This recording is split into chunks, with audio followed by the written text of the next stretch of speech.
kicking off backstage at AEW Dynamite last night once again. So we talked about earlier in the week the interview that Andrade did with Mas Lucha, where he mentioned that Sammy Guevara got upset with being hit too hard. This led to a back and forth on Twitter, with both of them sort of throwing little jabs here and there, and Andrade ending with "See you Wednesday."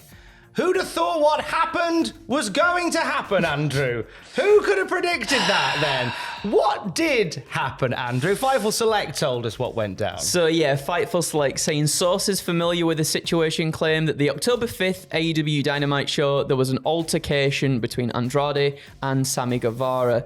The two had taken shots at each other in interviews, as you said already, on social media throughout the week, and it came to a head at the Dynamite tapings. Those that we spoke to say that there was a verbal altercation that got physical, with Sammy Guevara shoving Andrade and Andrade throwing a punch. Through the order of operations and specifics are certainly foggy, though we don't really know what has happened yet.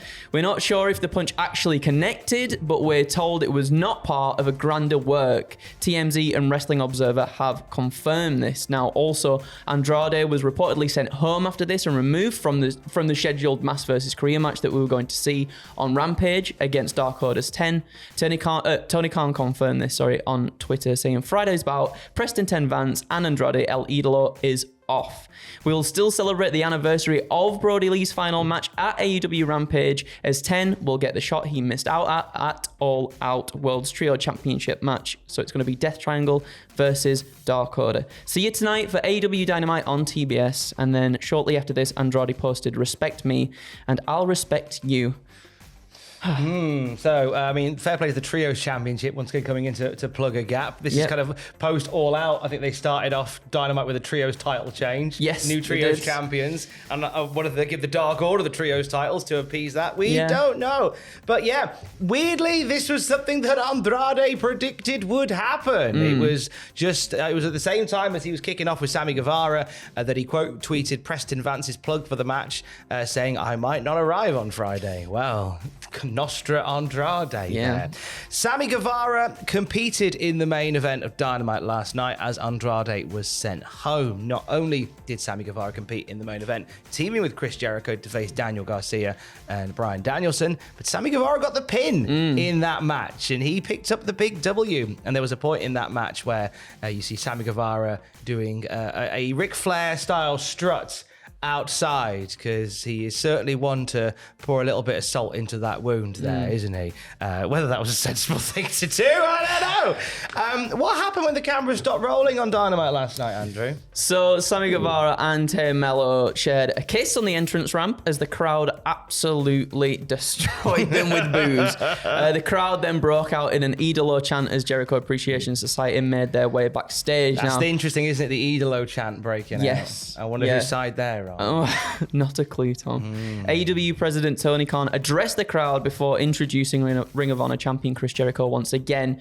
And then Jericho sent the fans home with a speech praising AEW for keeping his love of pro wrestling strong. We've had ups, we've had downs, we've had everything in between. But the most important thing is we do this for you and for people watching at home. So Chris Jericho there very much trying to, I think, keep the peace between everyone. As Ross and Jack always say, congratulations to Chris Jericho for always for being an absolute consummate professional. We'll talk a bit on Chris Jericho in a little bit, because sort of his role with backstage in AEW was brought up in some of this as well. But how did we get here? Well, Andrade has been quite vocal over the past few weeks and months about his place within AEW, never truly getting over to the extent that either he or his supporters thought that he should. He is an excellent wrestler, and I'm surprised that we never saw that come through the way that it has. We thought maybe his partnership with Roosh may inspire something to happen there, and whilst they have had some decent matches here, there, and in other places, again, not really set the world on fire as hoped. Andrade has been very vocal about this as well, not only on a few tweets about his placement on AEW television, but also things like missing out on Forbidden Door. He was very upset about that, and that was more of a politics issue with the scene in Mexico as opposed to Tony Khan, so we can't really put AEW's blame at the door for that. But there's a lot of stuff around that as well built up to it. It was just this other week when they had a few members of the roster missing because of Hurricane Ian, and Andrade was tweeting then saying, come on, you got half your roster missing and you got nothing for me to do but a backstage promo. Like I said, there's been some upset here for a while. Sammy Guevara this is the second time in about a month that Sammy Guevara's name has come up with a backstage altercation in it. And the last time was with Eddie Kingston, and how he and Eddie Kingston got into it because Sammy had used some language about the shape and the weight of Eddie Kingston that he felt was detrimental to the story they were building. And whether or not you feel that's the case, it's not the point here. It's more the fact that once again it's Sammy sizing up somebody backstage, there being a scuffle, and then the other person being sent home. In this case, it was Eddie Kingston, who was suspended for several weeks, and Sammy Guevara continued on. They've since tidied things up, but as I say, once again, we find ourselves in a situation where Sammy Guevara is in the center of a firestorm behind the scenes. And all of this comes after AEW All Out and the pay-per-view that was the pre-show to a press conference, and what led to CM Punk and the majority of the EVPs of the company being suspended, again due to a backstage altercation. So, and from there, we saw Chris Jericho, who ended the show, and round of applause Chris Jericho once again, who sent the fans home happy with that sort of speech that was bigging up his love of AEW. He, John Moxley, and Bryan Danielson have kind of become locker room leaders, and try to create more coercion and more community within that area. And there are people that are upset about this, partly because of that, which Andrew's going to get to, because multiple sources have reached out to AEW talent to sort of take the temperature behind the scenes. What's the reaction been, Andrew? So Steve Nielsen of DAZN has said there are those in the back who are upset Guevara wasn't sent home as well by Tony Khan, because obviously, as we know, Andrade was sent home. Fightful Select also saying Fightful spoke with several staff and talent about the situation, who claim they hadn't heard of it being fabricated or worked. When you get into mentioning that wrestling isn't real, it defeats the purpose of whatever storyline you could be trying to work, said one veteran when Fightful was asked if the tweets and comments were real or worked.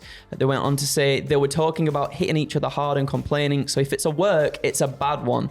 I'm sure they'll eventually have a match though, just because people are talking. There was also another top talent in AEW who was frustrated by the things and the way that they all played out, regardless of if it was a work or a shoot, because they felt it painted a poor picture of AEW's locker room, which is something that, we want to recover from after, I think, All Out, at least anyway. Absolutely, yeah. We've heard that the locker room has been much more cohesive since All Out, as you were saying as well. An AEW original said the Andrade Sammy Guevara situation was disrespectful to the work Jericho, Danielson and Moxley had put in during their talent meeting.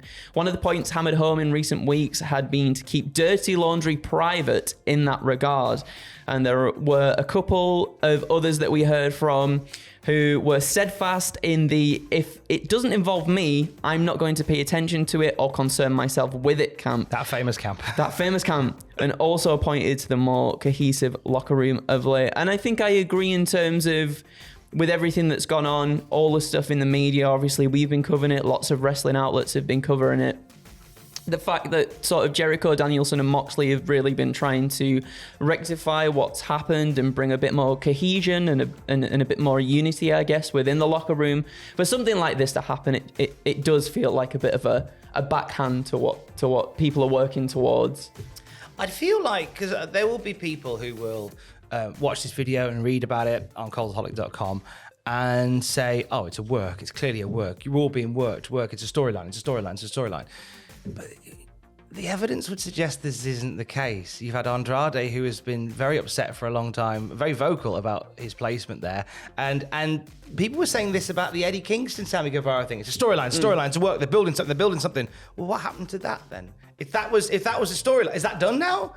That's the storyline done? This is the new storyline. So is it a story? So when Sammy Guevara possibly falls out with somebody else next month, is that a storyline? Is the storyline that Sammy Guevara is a locker room curse backstage and the locker room is in disrepair? As I said yesterday, and I'd like to know your thoughts on it, if this is a storyline, it's a pretty rubbish storyline. If it's not a storyline, you've got a pretty messy backstage area that probably needs to be resolved. Yeah, I think you've hit the nail on the head there. It just seems really exhaustive to go through this again, in terms of, you know, a lot of people being like, is a work, it's going to be turned into a storyline and everything. But like, that comes at the detriment of everybody else within the locker room. When stuff like this happens, it reflects really badly on AEW's locker room. People get frustrated when they're not even involved in it. And it just, to me, it just seems like a very messy way to go about potentially making a story. When you could have something of more substance, right? Yeah, fair enough, right? Sometimes you don't need the story. Sometimes it is just, this guy hates this guy. Fantastic, right? But when it comes at the detriment of other people, to me, it's not worth it.